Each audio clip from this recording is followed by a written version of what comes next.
limited coaching resume. Let's read Breon January resume. She joined Arizona State women's basketball staff as an assistant coach in 2017 while still continuing her WNBA career. So she not only played in the WNBA, she was also an assistant coach, I believe, during the offseason. Then she joined the Connecticut Sun coaching staff as a WNBA assistant coach. Guess under who? Stephanie White for the 2023 and 20. A breakdown of the Indiana Fever coaching staff's collective resumes has been circulating on social media, and the picture it paints raises serious questions about whether the organizations has assembled a staff equipped to support a generational talent, starting with Bayan January, who serves as an assistant coach. Her background includes a stint as an assistant at Arizona State women's basketball, beginning in 2017, which she took on while still actively playing in the WNBA. She then joined the Connecticut Sun coaching staff as an assistant under Stephanie White for the 2023 and 2024 seasons, before returning to Indiana in the same capacity For the 2023 and 24 season. Then she returned to the Indiana Fever as, guess what? An assistant coach. Now, her primary coaching resume before Indiana consisted of assistant roles at Arizona State and Connecticut. Now, I can see if she had like a higher position, I think she may be qualified because she's not been a like she's always been an assistant coach, so she might have the resume for that one. So we're gonna give her a little. Her coaching experience has been entirely at the assistant level, concentrated between two programs, one of which was also under White's direction. Christmas Kelly presents a different but related concern. Her coaching background is described as limited, clumple, and her continued presence on the staff appears to be rooted in organizational continuity rather than an independently built resume.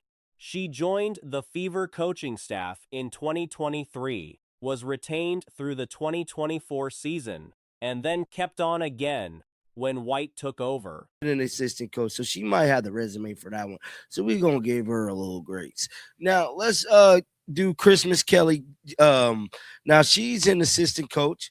Now then coaching background. Now, it goes on to say she joined the Fever coaching staff in 2023 under Christy Sides. Now, returned to the Fever bench for the 2024 season. Now, she was retained by Stephanie White for the 2025 season. Now, something we have been noticing about the Indiana Fever is that they do a lot of good old. Her playing career carries credibility, but her coaching portfolio during the Caitlin Clark era has not expanded meaningfully beyond her institutional history with the franchise. Austin Kelly is perhaps the most discussed case. His resume begins with high school boys basketball as an assistant at Kelly High School and South Cobb High in Georgia. Neither college nor professional basketball. He then moved into a graduate assistant role at Georgia Tech women's basketball, followed by an assistant scouting coordinator position in 2018 and 2019. 2025 season. Now, something we have been noticing about the Indiana Fever is that they do a lot of good old boy system. And hate to say it, got to be honest, Christmas Kelly is part of the good old boy system. She was here. She got a lot of history with the Indiana Fever, so they kept her. Now, her playing resume is legit. Coaching resume remains limited for the Caitlin Clark era. That is, look, that last part remains limited for the Caitlin Clark era. This is why the Fever does so bad. They have a generational player. He joined Stephanie White's staff at Vanderbilt as director of recruiting, moved to Arlington as an assistant and recruiting coordinator from 2021 through 2023, and then rejoined White as a full assistant, following her first to wherever she went and then to Indiana. The through line of his entire career is Stephanie White. His experience is concentrated in recruiting, scouting, and support functions rather than in play design or player lore development at a high level. The broader concern being raised is structural. Generational player that do not have a Phil Jackson coaching staff. When you got somebody like Caitlin Clark, Michael Jordan, Kobe Bryant, LeBron James, you got to have not just a explosive front office, you have to have a, a dynasty like coaching staff. They don't have that. Well, I think we all could agree on that. No disrespect to the Breon January or Christmas Kelly, but we need elite. When a franchise builds around a player of Clark's caliber, someone compared in terms of impact and visibility to the figures who defined eras in other professional leagues, the expectation is that the surrounding infrastructure rises to match that standard. The argument being made is that this staff, assembled largely from White's own network and built around loyalty rather than complementary expertise, may not have the range to challenge White's blind spots or push the offense in new directions. Clark's previous developmental environment at Iowa was built on a specific kind of trust in her basketball intelligence, in her ability to handle the ball in the open floor, in her shot selection from distance.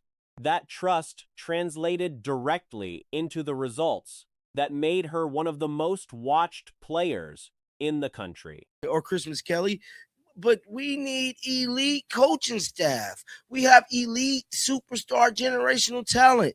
And last but not least, let's get into Austin Kelly. Now, he was an assistant coach, thin coaching background. Now, his resume a little long, but let's read it. He's a former college football player, not a former college or professional basketball player. So, already, not to say, he might not know basketball because he did play football. You can't just say that. The concern now is whether the current staff brings the same level of conviction to designing around those strengths, or whether the resumes simply do not reflect experience at the level the moment demands. Championship caliber rosters. The argument goes, PAP require championship caliber coaching infrastructure. Until those two things are aligned in Indiana, the gap between Clark's individual ceiling and the team's collective output will remain a recurring story. Among the more entertaining footnotes to Caitlin Clark's game-winning shot was the reaction it produced from Sheila Johnson, one of two WNBA team owners widely identified as openly critical of Clark. He might not know basketball because he did play football. You can't just say that, bro, because there's a lot of back in high school, bro. Like Drew Hanlon. I bet you guys never know this. Drew Hanlon. I went to high school with him. I know him. Drew Hanlon was a football quarterback before he ever played basketball. So you can't sit up here and say that just because you play football, you might not know basketball. He trained some of the best players in the world now, but y'all might not knew Drew played football in all of grade school. Drew didn't really start playing basketball for real. The other is Renee Montgomery, a minority owner of the Atlanta Dream. Though even a small stake purchased in the early 2020s has likely proven to be an extraordinarily profitable investment given how valuations in the league have grown since then. Johnson's reaction to the game winner was captured on video and circulated widely. In the footage, she can be seen hurling her handbag to the ground in frustration. The clip drew immediate attention, partly because of how it visually echoed her earlier public statements about Clark, most notably her complaint, delivered after Time magazine named Clark its Athlete of the Year, that the publication should have featured the entire WNBA rather than a single player. For real, till we got in high school. So that's just food for thought there. So I'm gonna give him a pass for that. Now it goes on to say he began in basketball as a high school boys assistant coach at Kelly High School and South Cobb High in Georgia. Now, Georgia Tech women's basketball graduate assistant. Then he was an assistant scouting coordinator in 2018 and 19. Then he was part of what? That Vanderbilt staff. Vanderbilt. The irony of a team owner reacting to an opposing player's game winner with that level of visible anger was not lost on the people who saw it. NBA in 2022. I had the fucking money to do it. And I had the connections to get in on it at that time. I knew a lot of people that work with the NBA. Fuck, I should have done it. That would have been anyone who invested in the WNBA in the early 2020s. You're becoming freaking millionaires. You're becoming millionaires even if it's nothing. Like that 75 million is probably worth $1 billion now. But yeah, it is. This is one of those things now with Sheila Johnson. When Asia Wilson won a similar honor the following year, no parallel complaints about singling out individuals over the collective were made publicly by the same voices. The broader pattern that has frustrated Clark supporters involves a specific dynamic. Critics who made strong public statements about Clark, some of which aged poorly as season played out, largely declined to revisit those statements or acknowledge when they were wrong. The contrast with Diana Taurasi is instructive.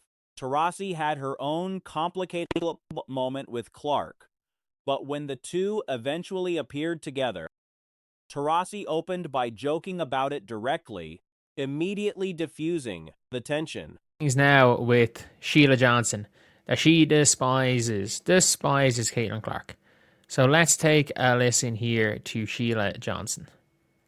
Last night, we read Time magazine where Caitlin Clark was named Athlete of the Year. Why couldn't they have put the whole WNBA on that cover? And if you're wondering why this is happening, this footage is here. She launches she launches her handbag into the ground And said, the WNBA. That willingness to be self-deprecating effectively ended the story. Nobody went after Taurasi again because she did not take herself too seriously. When the moment called for levity, Monica McNutt presented a similar opportunity that went differently. Handbag into the ground. And said, the WNBA is the league of the year because of all the talent that we have. Because when you just keep singling out one player, it creates hard feelings. Up and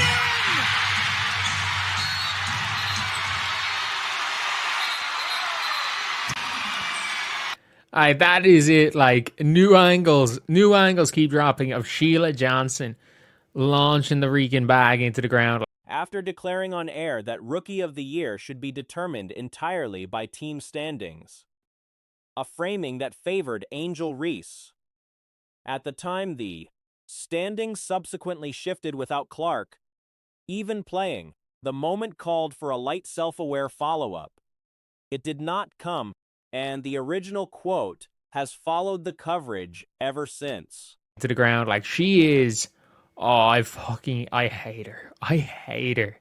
Can't stop laughing. She was so sick, she threw her purse down. Why couldn't the whole WNBA be on the cover? Like, it is hilarious. It is hilarious. And she shoved somebody as well. Ooh, who did she shove? Oh, I can't. I'm delighted. The game winner against the Mystics, with Sheila Johnson visible in the crowd and visibly upset, landed as a satisfying moment for Clark's supporters, for reasons that had accumulated over 2+ seasons. Clark's head-to-head record against certain players remains incomplete. She has not beaten Aja Wilson and is 0-2 against her, while Wilson has never been among those who publicly criticized Clark. The frustration and the satisfaction both run along the same fault line. The people who have criticized Clark most vocally are also the ones who have been most visibly affected when she performs at her best. Oh, I can't. I'm delighted. I am delighted to see this. You know what? Like, there are certain games that I'm like, yeah, Caitlyn needs to win these games. And look, I'm being real. Caitlin Clark won Athlete of the Year because she broke the college record and what she did in her rookie year. And she didn't win Athlete of the Year because of what she did in the WNBA purely. And let's not forget that Time magazine article was the Time magazine article was essentially trying to get Caitlin Clark to solve racism again. Like, in that Time magazine article, that's where Caitlin Clark was like, I want to say I've earned everything. But, yeah, it is. Like, it is what it is. It is what it is. And it's one of those things, again, where for me, I'm just like,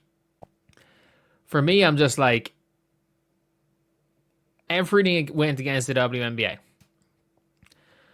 Everything went against Caitlin Clark in 2024 in terms of, like, the media. The media is still against Caitlin Clark right now. They are absolutely still against Caitlin Clark. There's no ifs, ands, or buts about that.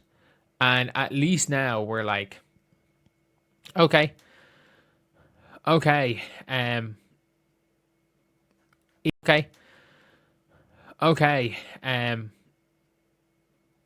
it is like we're now at the stage where it's like, okay, yeah, she can get revenge. She can absolutely go and get revenge. And that's realistically all you want. All you want for Caitlyn is that she can piss off some of them. Like, it's a pity that Caitlin Clark has never gotten the better of Aja. Like, remember when we were all delighted that we are all delighted that